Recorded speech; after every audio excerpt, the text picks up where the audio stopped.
Here, in the class 11 subject mathematics, after studying the rational function, हमने जो last में rational function पढ़ा था, पोलिनोमियल फंक्शन पढ़ा था, उसके बाद हमारे पास आता है सिग्नम फंक्शन। अब इस फंक्शन को देखिए, सिग्नम फंक्शन क्या है? एक फंक्शन एफ जो रियल से रियल नंबर पर डिफाइंड है, वेफ is defined from R to R, defined such that for each x which belongs to real number, for each x greater than 0 it gives the value 1। हर एक जो value 0 से greater है उसके लिए फंक्शन क्या देगा? फंक्शन की वैल्यू 1 होगी, 0 के लिए 0 होगी, और लेस देन 0 के लिए हमेशा क्या होगी? -1 होगी। इसका मतलब उसका जो ग्राफ बनेगा, उस ग्राफ में आप देखिए कि 0 के लिए पर्टिकुलर 0 है, लेकिन जैसे ही ग्रेटर देन चले गए तो वहां उसके बाद कौन सी आ जाएगी? 1। और बाकी सारी वैल्यूज के लिए भी कौन सी वैल्यू होगी आपकी? पॉजिटिव के लिए 1, जबकि नेगेटिव के लिए सारी की सारी कहां पर होगी? -1 के इक्वल होगी। तो ग्राफ जो बनेगा ना, ग्राफ कैसे बनेगा? इसका बहुत सिंपल ग्राफ है। देखिए, अगर यहाँ 0 पे अपन बात करें 0, फिर दूसरी बात करें कि हमेशा 0 से अगर मान लीजिए कि बीच में चले अपन, तो 0 से 1, और यहाँ की बात कर रहे हैं अपन 2, और फिर हो जाएगा 3। इसके बीच की वैल्यू को भी मैं कंसिडर कर लेता हूँ, यहाँ की वैल्यू हम कंसिडर कर लेते हैं, तो यहाँ हो जाएगा, देखिए ये हो गया आपका -1, ये हो गया -2, और ये हो गया -3। बीच की वैल्यू यानी कि 0.5 वाली भी। अब ये जो है आपका, ये क्या हो गया? 0.5, ये 1.5, ये क्या हो गया? 2 ये जहाँ बीच की 2.5, और ये हो गया, ये हो गया आपका -1.5, ये हो गया आपका माइनस कितना? 2.5। इनको देखिए, अब हम बात करते हैं, इधर ले लेते हैं अपन 1, और इधर ले लेते हैं -1 ले लेते हैं, ठीक है। 0 के लिए 0 है, 0.5 के लिए कौन सी वैल्यू है? तो 1 है, ये हो गया। फिर 1 के लिए भी 1 है, तो ये पॉजिटिव में। फिर 1.5 के लिए क्या मिलेगा? 1.5 मिलेगा।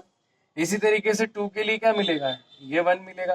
तो इसका जो ग्राफ बनेगा ना, इसको छोड़, क्योंकि यहाँ पर 1 नहीं है, लेकिन 1 मिलेगा बाकी सारी वैल्यू के लिए, 0 के लिए नहीं। तो 0 के लिए यहाँ जो स्पेस आएगी वो छूट जाएगी, ऐसा हमारा ब्लैंक सर्कल बनेगा, यानी डार्क नहीं बनेगा आपका। और यहाँ पर आ जाएगा आपका, इस तरीके से हम एरो से रिप्रेजेंट, बाकी सारी वैल्यू के लिए क्या बनेगी? 1 वैल्यू एक स्ट्रेट लाइन बन जाएगी। सिमिलरली -1 के लिए 1 मिलेगा, फिर -2 के लिए, क्योंकि 0 के लिए -1 नहीं मिलेगा, इसलिए यहाँ पर भी सर्कल हमारा बन जाएगा, और बाकी के लिए इस तरीके से डायग्राम बन जाएगा। तो ये जो वैल्यू है, ये वैल्यू हो गई हमारी किसकी? सिग्नम फंक्शन की। और ये हमारा फंक्शन कौन सा हो गया? सिग्नम फंक्शन हो गया। सिग्नम फंक्शन में हम देखते हैं कि जो एक्स है, जो आपका अंदर जो एक्स आपका फर्स्ट सेट में बिलोंग करता है, वो किसी भी रियल नंबर को ले सकता है, लेकिन हमेशा कोई भी सा भी वैल्यू जो होगी वो 3 वैल्यू देगी। कोई सा भी नंबर, कोई सा भी एक्स फर्स्ट सेट में हम जो भी ले रहे हैं, वो कोई सा भी नंबर जो कि एक रियल नंबर है, ठीक है, एक्स बिलोंग्स टू आर, वो केवल या 3 वैल्यू देगा, या तो 1 देगा, या 0 देगा, या कौन सी देगा? -1 देगा। इसका मतलब ये हो गया कि इसकी रेंज में 3 डिजिट फिक्स हो गए। तो रेंज होगी -1 0 1, ये तो रेंज है। और इसकी जो डोमेन है, डोमेन यानी कि फर्स्ट सेट के जितने भी एलिमेंट्स है, तो सारे अप्लाई हो सकते हैं, लेकिन उनका आउटपुट क्या मिलेगा? -1 0 और 1। तो उसकी क्या बन गई? रेंज बन जाएगी। इस तरीके से जो फंक्शन हो गया हमारा, कौन सा फंक्शन हो गया? सिग्नम फंक्शन हो गया। डिनोट इसको करते हैं f(x) = modulus of x divide by x। It means that it gives the 0 for x = 0, it gives the 0, otherwise it will provide for positive it will be 1, and for negative less than 0 it will be -1। ये हमारा कौन सा हो गया? Signum function हो गया, और साथ में इसका ग्राफ हो गया। इसके बाद हमारे पास आता है ग्रेटेस्ट इंटीजर फंक्शन। अभी हमारे पास बच रहा है ये जो दिखाई दे रहा है, ये क्वेश्चन है हमारा ग्रेटेस्ट इंटीजर फंक्शन का। और ग्रेटेस्ट इंटीजर फंक्शन क्या होता है? एक फंक्शन एफ जो कहां से कहां तक है? आर से आर पर है, जो इस तरीके से डिफाइन किया गया है, f(x) = bracket square bracket of x, जहां पर हर एक x जो है वो क्या करता है? r से बिलोंग करता है। यानी डोमेन जो हो जाएगी, इसकी डोमेन जो होगी वो सेट ऑफ r होगा, यानी कि कोई सी भी वैल्यू हम ले सकते हैं। Assume that the value greatest integer less than or equal to the x। इसके अंदर जब हम वैल्यू लेते हैं तो वो कौन सी वैल्यू कंसीडर करते हैं? जो इक्वल टू और लेस देन वैल्यू होती है, उसको हम यहाँ पर क्या करते हैं? कंसीडर करते हैं। मैं आपको डायरेक्ट एग्जांपल से लेना चाहता हूँ कि एग्जांपल से देखिए कि x जो है, तो x जो यहाँ पर आ रहा है कि जो लेस देन और इक्वल टू वैल्यू है वो है आपकी कौन सी? -1। तो यहाँ पर आपको रिप्रेजेंट -1 से 0 के बीच में जितनी भी वैल्यूज आएगी उसके लिए रिप्रेजेंट क्या होगा? -1। यहाँ लेस देन और इक्वल टू वैल्यू है 0, तो इसका मतलब ये हो गया कि इधर ये जो होगा आपका क्या करेगा, 0 रिप्रेजेंट करेगा, 1 to 2 में 1 रिप्रेजेंट करेगा, 2 to 3 में कौन सा रिप्रेजेंट करेगा, 2 रिप्रेजेंट करेगा। अब इसको अपन ग्राफ पे पढ़ते हैं, तो आइए समझते हैं कैसे क्या होगा। ध्यान दीजिए, अगर जीरो से हम यहाँ पढ़ते हैं कि x की वैल्यू 0 और -1 के बीच में आई है, नॉट 0 के इक्वल नहीं है, तो 0 के बीच में आई है, तो 0 और 1 के बीच में 0.5 ले लीजिए, तो इसके लिए भी -1 रिप्रेजेंट होगा, -0.6 ले लीजिए, -1 -0.7, इसके लिए -1। तो कहाँ से 0.1 से लेकर जो 1 तक के लिए, -1 तक के लिए क्या रिप्रेजेंट होगा, माइनस का आपका कहाँ होगा, 1 रिप्रेजेंट होगा। दूसरा हम बात करते हैं कि अगर आपका आ गया मान लीजिए -1.5, तो इसके लिए -1.5 किस किस के बीच में आ रहा है, ये ध्यान रखिए, ये है आपका -1 के बीच में और 0 के बीच में, सॉरी -1 और -2 और इसके बीच में -1 के बीच में, तो -1.5 किसको रिप्रेजेंट करेगा, -2 को रिप्रेजेंट करेगा।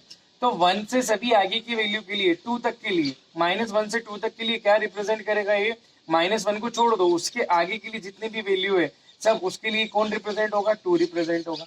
फिर हम अगली बात कर रहे हैं यहाँ पर कि -2 से 3 तक के बीच, -2 को छोड़कर, यानी कि ये छोड़ दिया इसका, ये जो ऊपर हमारा सर्कल है जो डार्क नहीं किया हमने, इसका मतलब है कि वो वैल्यू एक्सक्लूडेड है।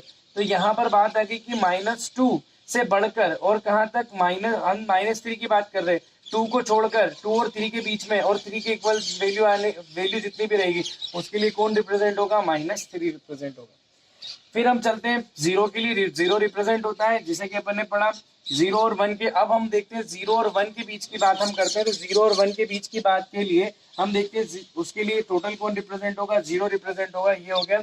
अब इसके बाद हम बात करते हैं 1 से 2 के लिए, तो ऐसी वैल्यू जैसे 1.5 किस किस के बीच में आ रही है, 1 और 2 के लिए, तो 1 से लेकर कहाँ तक, 1.9 तक के लिए, 1 से लगाकर कहाँ तक के लिए, 1.9 के लिए, ये क्या रिप्रेजेंट करेगा, 1 रिप्रेजेंट करेगा, 2 को छोड़ देगा उसके लिए, यानी कि मिनिमम जो वैल्यू है उसको क्या करेगा, शो करेगा।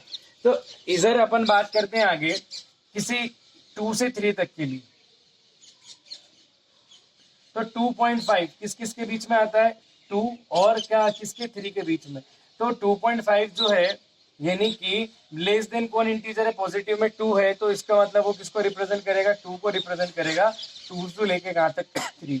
इसी तरीके से अगर आप देखोगे तो कहाँ से कहाँ तक, 3 और 4 के बीच में, तो 3 और 4 के बीच में जो भी वैल्यू आएगी 3 और 4 के बीच में, तो लेस देन वाला इंटीजर कौन सा है, 3, तो वो किसको रिप्रेजेंट करेगा, 3 को रिप्रेजेंट करेगा।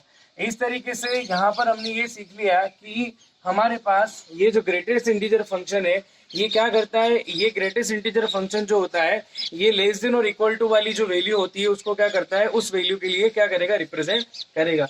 जैसे कि मैंने बोल दिया आपको 2.5, ध्यान दीजिए 2.5 किस किस के बीच में आता है, 2 के बीच में आता है, और किसके बीच में आता है, 3। तो लेस देन और इक्वल टू वाली वैल्यू में हम कौन सा लेंगे, लेस देन वाला जो इंटीजर होगा, लेस देन और इक्वल टू। तो हम जानते कि 2 जो है 2.5 से क्या है, लेस देन है, तो लेस देन वाली वैल्यू कौन सी हो गई, 2 हो गई। अगर हम यहाँ बात करते हैं कि x इज सच देन और equal to x equal to 2, तो x इक्वल टू 2 के लिए किसको रिप्रेजेंट करेगा, 2 को ही रिप्रेजेंट करेगा। जैसे कि बात करते हैं x जो है यहाँ 2 और 3 के रिप्रेजेंट करता है, तो x की वैल्यू जो है वो किसको रिप्रेजेंट करेगी, 2 को, क्योंकि लेस देन इंटीजर कौन सा आ रहा है, 2 आ रहा है आपका। ठीक है, समझ में आ रही बात आपको। तो इस तरीके से ये जो आपका फंक्शन हो गया, ये कौन सा फंक्शन हो गया, ये हो गया आपका ग्रेटेस्ट इंटीजर फंक्शन हो गया।